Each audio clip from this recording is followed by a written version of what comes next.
39वां बाब। यूसुफ और पोतीफार की बीवी। और यूसुफ को मिस्र में लाए, और पोतीफार मिस्री ने, जो फिरौन का एक हाकिम और जलोदारों का सरदार था, उसको इस्माइलियों के हाथ से, जो उसे वहां ले गए थे, खरीद लिया।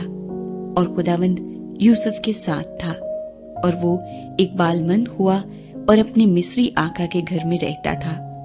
और उसके आका ने देखा कि खुदावंद उसके साथ है, और जिस काम को वो हाथ लगाता है, खुदावंद उसमें उसे एक बालमंद करता है। चुनाचे यूसुफ उसकी नजर में मकबूल ठहरा, और वही उसकी खिदमत करता था। और उसने उसे अपने घर का मुख्तार बनाकर अपना सब कुछ उसे सौंप दिया। और जब उसने उसे घर का और सारे माल का मुख्तार बनाया, तो खुदावंद ने उस मिस्री के घर में यूसुफ की खातिर बरकत बख्शी, और उसकी सब चीजों पर जो घर में और खेत में थी, खुदावंद की बरकत होने लगी। और उसने अपना सब कुछ यूसुफ के हाथ में छोड़ दिया, और सिवा रोटी के जिसे वो खा लेता था, उसे अपनी किसी चीज का होश न था। और यूसुफ खूबसूरत और हसीन था।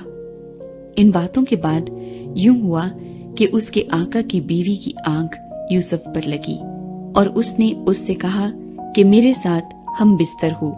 लेकिन उसने इनकार किया, और अपने आका की बीवी से कहा कि देख, मेरे आका को खबर भी नहीं कि इस घर में मेरे पास क्या क्या है, और उसने अपना सब कुछ मेरे हाथ में छोड़ दिया है।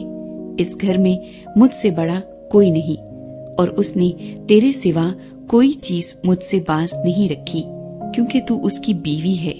सो भला मैं क्यों ऐसी बड़ी बदी करूं और खुदा का गुनाहगार बनूं।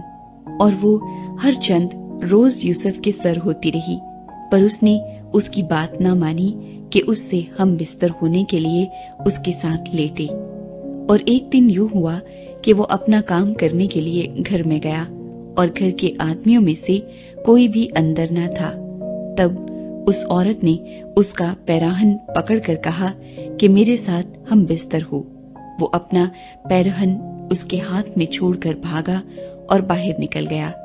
जब उसने देखा कि वो अपना पैराहन उसके हाथ में छोड़कर भाग गया, तो उसने अपने घर के आदमियों को बुलाकर उनसे कहा कि देखो, वो एक इब्री को हमसे मजाक करने के लिए हमारे पास ले आया है। ये मुझसे हम बिस्तर होने को अंदर घुस आया, और मैं बुलंद आवाज से चिल्लाने लगी।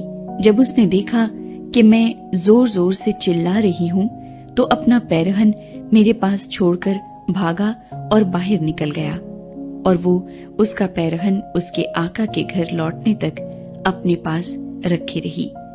तब उसने ये बातें उससे कही कि ये इब्री गुलाम जो तू लाया है, मेरे पास अंदर घुस आया कि मुझसे मजाक करे। जब मैं जोर जोर से चिल्लाने लगी, तो वो अपना पैरहन मेरे ही पास छोड़कर बाहर भाग गया।